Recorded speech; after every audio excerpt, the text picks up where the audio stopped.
Welcome to TG24 TV. నేను సుమలత. నెన్నెల మండలం అవడం గ్రామానికి చెందిన జాడి లింగయ్య గడ్డివాము అనుమానాస్పదంగా దగ్ధమైనట్లు తెలిపారు. రైతు తెలిపిన వివరాల ప్రకారం మధ్యాహ్నం సమయంలో గడ్డివాము దగ్గర ఒక్కసారిగా పెద్ద ఎత్తున మంటలు చెలరేగాయని, చుట్టుపక్కల ప్రజలు, యూత్ సభ్యులు ఎంతో శ్రమించి మంటలు అదుపు చేసినట్లు తెలిపారు. ఘటనా స్థలంలో 2 ఆవులు ప్రమాదం నుంచి బయటపడి గాయాల పాలయ్యాయన్నారు. చుట్టుపక్కల యువత మంటలు అదుపు చేసే శ్రమ అభినందనీయమని పలువురు ప్రశంసించారు.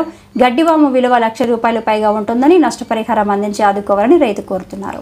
నెన్నెల మండలం మంచిర్యాల జిల్లా ఆవడం గ్రామంలో ఈరోజు మాది మా నాన్న పేరు జాడి లింగయ్య, నాన్న పేరు జాడి నానయ్య. అయితే మాది అరిగడ్డి కుప్ప అని చెప్పి పక్కకు పెట్టుకొని మేము ఎడ్లం కట్టేసుకొని అనుకుంటే అక్కడ ఎవరో గుర్తులేని వ్యక్తులు వచ్చి మంట వేసి వెళ్ళారు. అది ఇప్పుడు చల్లారబడికి అంత ప్రాణహాని అయింది, ఎడ్లకి చాలా గాయాలైనాయి. ఆ విధంగా ఇప్పుడు అందరూ సహకరిస్తున్నారు. ఇక మాకు ఏదో అన్నంతలా చేస్తున్నారు. గుర్తు తెలియని వ్యక్తి ఎడ్ల హానికి అనుమానం ఉందా? అనుమానం అంటే ఎవరన్నా మన చుట్టుపక్కల ఎట్లా అనుమానిస్తున్నా, ఇక అనుమానించలేకపోతున్నాం. సబ్స్క్రైబ్ చేసుకోండి TG24. Subscribe TG24 TV. Subscribe कीजिए TG24 TV और एंजॉय कीजिए.